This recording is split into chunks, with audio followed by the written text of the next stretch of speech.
ዘመን አይሽሬ ምርጥ ሙዚቃዎች timeless music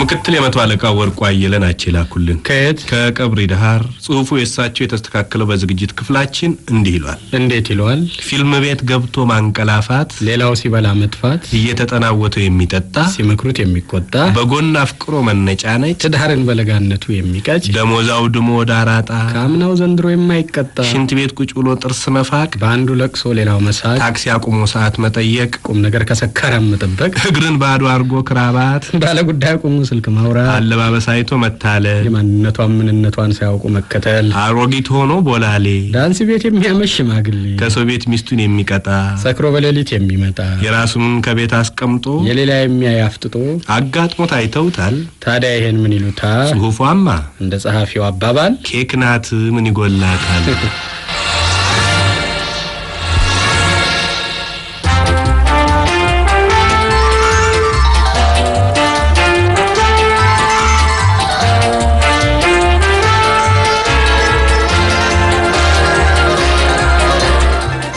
አይኑን አፍጥጦ ሊያሳምንህ የሚሞክር አልገጠመህም? ድርቅ ብሎ አውቃለሁ ይላል።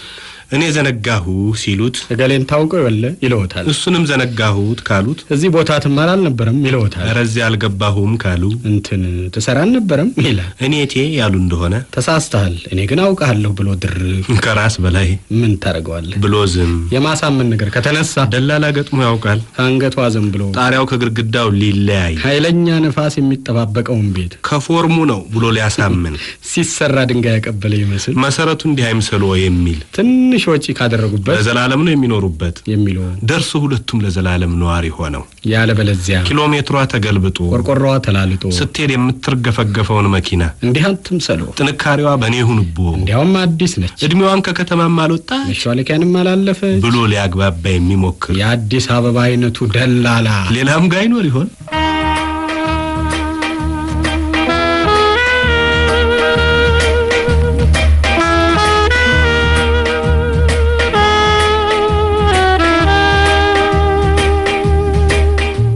እንዲሆነልሽ እንዴት ሆነልኝ?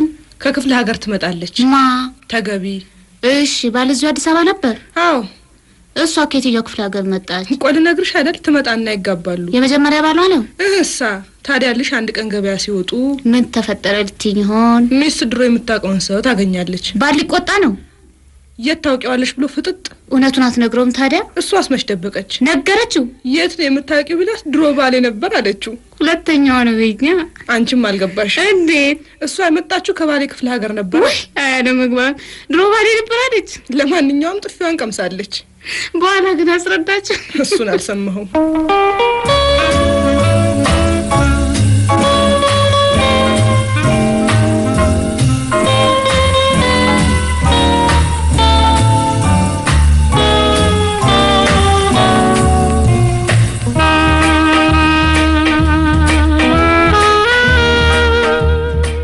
ትምህርት ቤት አካባቢ መጠጥ ቤት፣ ሆስፒታል አጠገብ ሙዚቃ ቤት፣ ፋርማሲ ዘግቶ ቡና ቤት፣ ጋንና በርሜል መጫን በሊፍት፣ በእድሜ የገፉትን አሮጊት ወይ አዛውንት የት ነው የምትሄጂው ተመለሽ ማለት፣ ሆስፒታል ገብቶ ማፏጨት፣ በስፒል ጫማ ማንቋቋት፣ ሰውን ቀጥሮ መጥፋት ልክ አይደለምና ይቅርቦት ስንል ካሳሁን ወርቄ ከሆቴሎች ኮርፖሬሽን ደግሞ መብራት አብርተው መስኮት ሳይዘጉ ውሃ ከፍተው ይሄዱ እንደሆነ ደግም አላረጉ ያስታውሱ።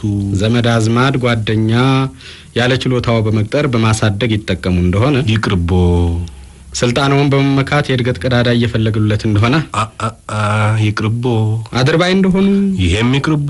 በስራ ሰዓት የግል ጉዳዩን ያከናውኑ እንደሆነ ቢቀርቦ ይሻላል። ያለ ሰዓት የሚገቡና የሚወጡ አቶ እንደልቡ እንደሆኑ፣ ለባለስልጣን አንሿኳኪ እንደሆኑ፣ በራሱ የማይተማመኑ ደካማ እንደሆኑ፣ ሰውን ያለ ኃጢአቱ ያሙ እንደሆነ፣ ለስራ ፍቅር የሌለዎት እንደሆነ፣ በጥቅም ይደለሉ እንደሆነ ይቅርቦ። ለማንኛውም Sunday morning up with the lark, I think I'll take a walk in the park. Hey, hey, hey, it's a beautiful day. ዘመናዊ ሽሬ ምርጥ ሙዚቃዎች Timeless music.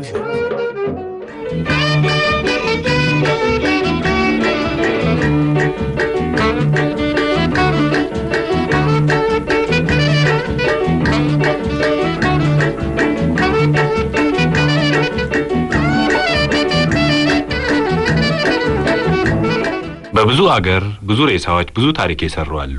እርግጥ ሬሳ ስለሆነ ራሱ ሬሳው ታሪክ ሰራ ማለት ሳይሆን በሬሳው ላይ የሚሰራው ታሪክ ሬሳውን ታሪከኛ ያደርገዋል። የጥቂት ሬሳዎችን ጉዳይ ላጫወታችሁ ብሎ ይጀምራል ጳውሎስ። የእንግሊዝ አርኪኦሎጂስቶች የነገስታት ሸለቆ በሚባለው ቦታ ጥንታዊ ነገሮችን ለመፈለግ ጥናት ጀመሩ። ሆው እና ካርተር የተባሉት እነኚህ አጥኚዎች እንደ አውሮፓ አቆጣጠር በ1922 ዓመተ ምህረት የንጉስ ቱታንካሜን መቃብር አገኙ። ንጉስ ቱታንካሜን የተቀበሩት እንደ አውሮፓ አቆጣጠር ከክርስቶስ ልደት በፊት በ1348 ዓመት ላይ ነው። የንጉስ ቱታንካሜን ሬሳ 6 ጫማ ርዝማኔ ባለው ሳጥን ውስጥ ነው። ተመራማሪዎቹ ሳጥኑን ሲከፍቱት የንጉሱ ሬሳ በማድረቂያ የደረቀ ስለነበረ ትኩስ ሬሳ መስሎ አገኙት። የሬሳ ሳጥኑ ዙሪያ ክብ በወርቅ ተሞልቷል። ወርቁ ይዛቅ ጀመረ። ሲጓዝ ሲመዘን የመጨረሻዋ ወርቅ ከወጣች በኋላ ከሬሳ ሳጥኑ የወጣውን ወርቅ ክብደት ቢገምቱት 1224 ኪሎ ግራም ሆነ። 12 ኩንታል ተሩ ማለት ነው። ከተቀበረ 3270 ዓመታት የሆነው ሬሳ በቀስታ ይመረመር ጀመር። የሬሳው ፊት በአልማዝ ፈርጥ ባጌጠ ወርቅ ሳህን ተሸፍኗል። ሬሳው የተጠቀለለበት ጨርቅ ይፈታ ጀመር። በወርቅና በአልማዝ ያጌጡ የጣት ቀለበቶች፣ የአንገት ሐብሎች፣ የእጅ አምባሮችና ሌላም ልዩ ልዩ ጌጣጌጦችን ሬሳው አጊጦ ተገኘ። ይህ ሁሉ ጌጣጌጥና ሀብት ተዝቆ ካይሮ ወዳለው ግብጽ ሚዚየም ሲወሰድ የንጉስ ቱታንካሜን ሬሳ ሀብቷን አስረክባ በባዶ ሳጥኗ ከነበረችበት ቀበሯት።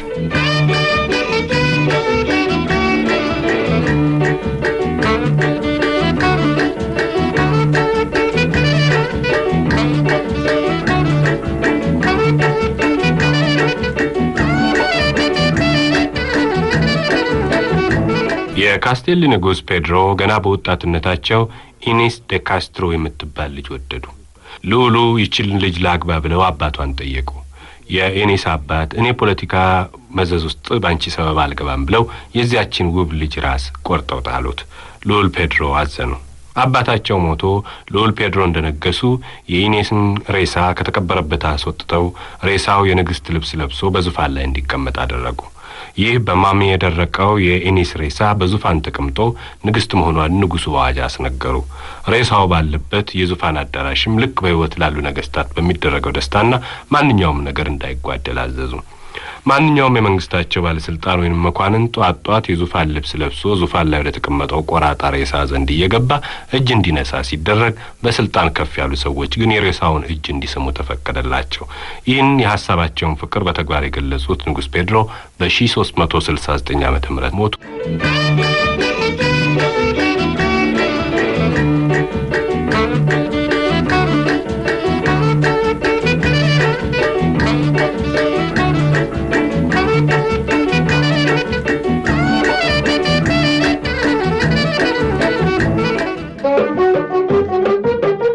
ዘመናዊ ሽሬ ምርጥ ሙዚቃዎች Timeless music.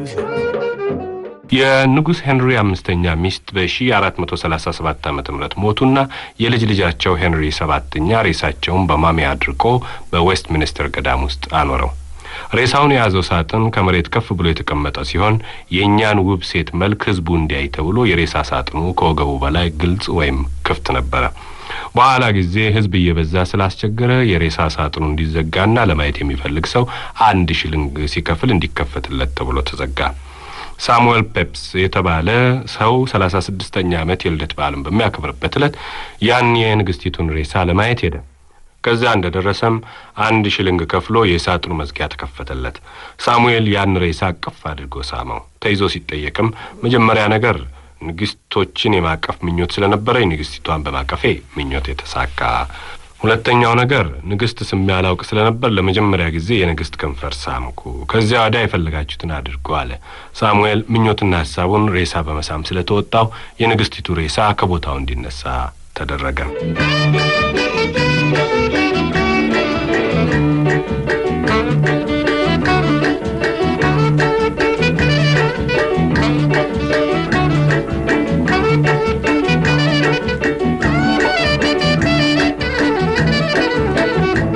የእንግሊዙ መስፍን ዱክ ኦፍ ሞንማውዝ በ1685 ዓመተ ምህረት አመጹና በጦር ኃይል ተያዙ። በኋላ አንገታቸው ተቆርጦ እንዲገደሉ ተባለና የሞት ፍርድ ተፈረደባቸው። የሞት ፍርዱ በሚፈጸምበት ጊዜ ሰይፍ የያዘው አንገት ቆራጭ የልዑሉን አካል 5 ቦታ ቆራርጦ ጣለው። ያ ቁርጥራጭ ተሰብስቦ ሊቀበር ሲል ልዑሉ በሕይወታቸው የተሳሉት የመልካቸው ስዕል ስለሌለ መልካቸው እንዲሳል የሚል ትእዛዝ መጣ። ያ 5 ቁርጥራጭ የልዑል አካል ተሰብስቦ ተሰፋና የመልካቸው ስዕል ከተሳለ በኋላ ተቀበሩ። ያ ስዕል ዛሬ ለንደን ባለው ናሽናል ፖርትሬት ጋለሪ ውስጥ ተሰቅሎ ለሕዝብ ይታያል።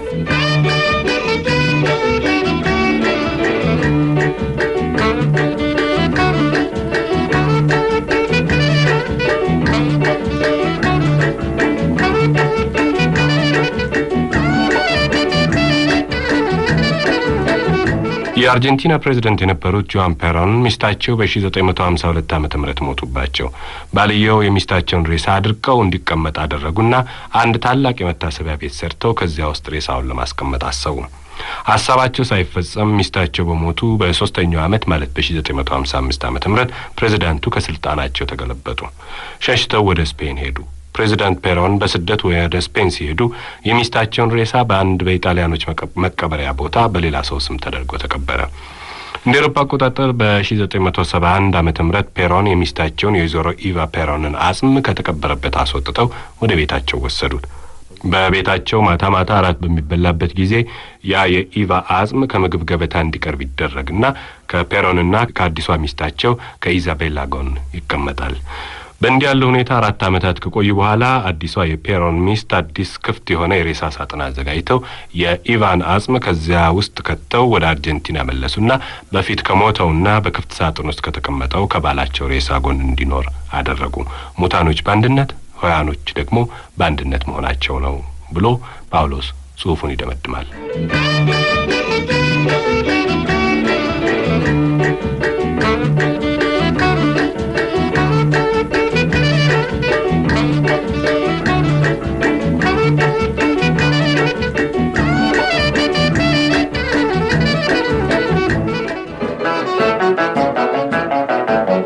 ዘመን አይሽሬ ምርጥ ሙዚቃዎች Timeless music.